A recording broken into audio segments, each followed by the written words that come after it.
I collapsed on the cold tile floor at work, an ambulance siren screaming somewhere far away, and while I was still half conscious, my phone kept buzzing in my pocket. Later, when I finally checked it from a hospital bed, I saw the voicemail that changed how I saw my family forever. It was my dad, and the first thing he asked wasn't if I was alive or okay. He said, "Hey, just checking in. Is the $3,500 allowance enough? Or do you need more this month?" I remember staring at the ceiling with an IV in my arm, wondering how my life had gotten to the point where my own father thought my near-death experience was a budgeting issue. Was I wrong for what I did after that call? Tell me honestly, because sometimes I still wake up at night asking myself the same question. I guess to understand why that voicemail broke something in me, I need to go back to the beginning. I'm the middle child in my family, which already feels like a personality trait sometimes. My older brother was the golden child, the one who did everything right, got good grades without trying, and somehow always made my parents proud just by existing. My younger sister was the baby, the one who could do no wrong, the one everyone wanted to protect. And then there was me. I wasn't a disaster, but I wasn't exceptional either. I was just there. Growing up, my parents weren't cruel in obvious ways. There was food on the table, clothes on my back, birthdays celebrated. But there was always this quiet understanding that I was the one who needed to figure it out on my own. My dad especially believed in what he called tough love. He'd say things like, "The world isn't going to coddle you," or "Struggle builds character," usually right after denying me something my siblings got without asking. When my brother turned 18, my parents bought him a car. When I turned 18, my dad sat me down and explained how taking the bus would teach me responsibility. When my sister went to college, they covered her tuition because she was too sensitive to be stressed by debt. When I went, they helped for the first semester, and then told me it was time to stand on my own 2 feet. I worked part-time jobs, took out loans, and told myself this was just how life was. After college, things got worse in a way that's hard to explain unless you've lived it. My brother went into the family business with my dad. My sister moved back home temporarily while she figured out her career. I moved to a small apartment across town and worked a full-time job that barely covered rent. That's when the allowance started. I never asked for it. One day my dad called and said, "Your mom and I talked. We don't want you struggling too much. We'll send you $3,500 a month to help out." At the time, I was relieved and ashamed at the same time. Relieved because it meant I could breathe. Ashamed because it felt like proof that I couldn't make it on my own. What I didn't realize then was that the allowance came with invisible strings. My dad started asking questions. Lots of questions. Why was my electric bill so high? Why did I need new shoes? Why didn't I work more hours if money was tight? Every month, it felt like I had to justify my existence with receipts. Meanwhile, my brother was making more than I was in the family business and still living rent-free in a house my parents owned. My sister didn't pay a dime for groceries or utilities at home, but I was the one being audited. I tried to tell myself it was temporary. I worked harder. I took on extra responsibilities at work, stayed late, skipped lunches. I wanted to be able to tell my dad I didn't need his money anymore. But the stress piled up in ways I didn't notice until my body forced me to pay attention. I stopped sleeping well. I drank too much coffee. My chest felt tight all the time. Still, I pushed through, because that's what I'd been taught to do. The day I collapsed started like any other. I woke up exhausted, my heart racing for no clear reason. I told myself it was anxiety and headed to work.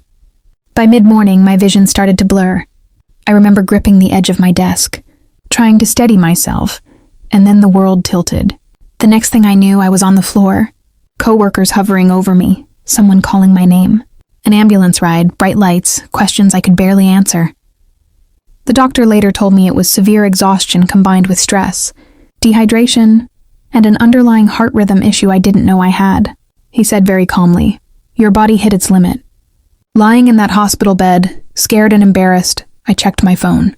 Missed calls from my boss, a few texts from coworkers asking if I was okay, and then my dad's voicemail. I played it twice because I couldn't believe what I was hearing. "No, are you hurt? No, what happened?"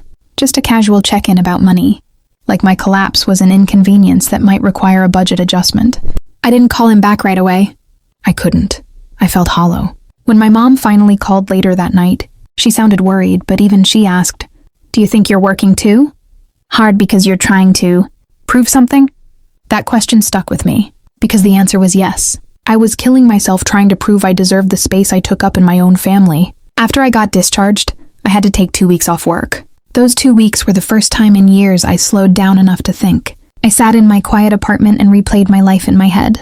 Every time I'd been told to toughen up, every time help came with conditions, every time my needs were framed as inconveniences. And I realized something that scared me more than collapsing at work.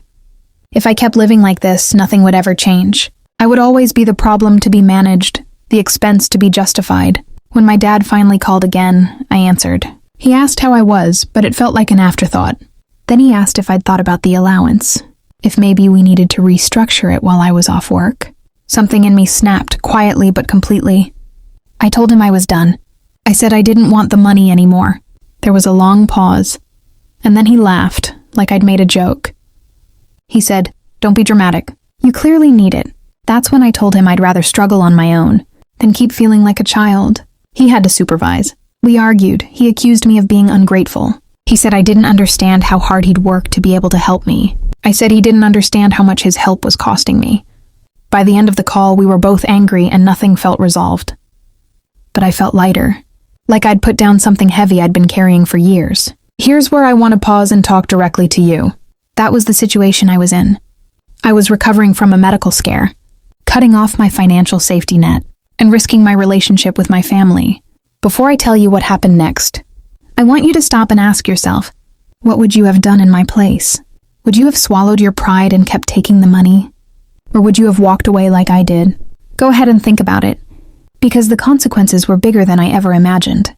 Cutting off the allowance meant immediate changes. I had to negotiate with my landlord, cancel subscriptions, sell things I didn't need. I picked up freelance work during my recovery, even though my doctor warned me to take it easy. It was hard, but it was honest. Every dollar I earned felt different. It felt like mine. At the same time, my relationship with my parents grew tense.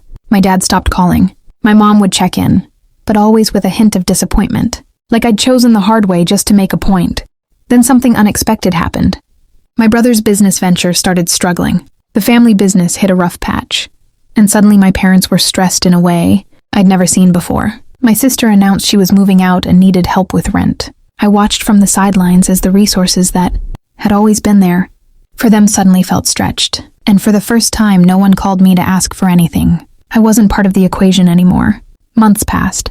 I slowly rebuilt my health and my finances. I found a new job with better boundaries, a boss who actually cared if I was okay. I learned to say no. Then one evening, my dad called. His voice was different, tired. He said he wanted to talk. When we met, he admitted he hadn't realized how much pressure I'd been under. He said seeing me walk away from the money forced him to confront how unevenly he'd treated us. It wasn't a full apology, but it was closer than I'd ever gotten. The aftermath wasn't a fairy tale. My family didn't suddenly become perfect. There are still awkward moments, still old habits that creep back in, but something fundamental shifted. I no longer feel like I owe them my suffering to justify their support, and they no longer get to define my worth by how much I need. Looking back, collapsing at work was terrifying, but it might have saved my life in more ways than one. It forced me to see that I was breaking myself to fit into a role that never suited me. Walking away from that allowance was one of the hardest things I've ever done. And sometimes I still wonder if I was too harsh.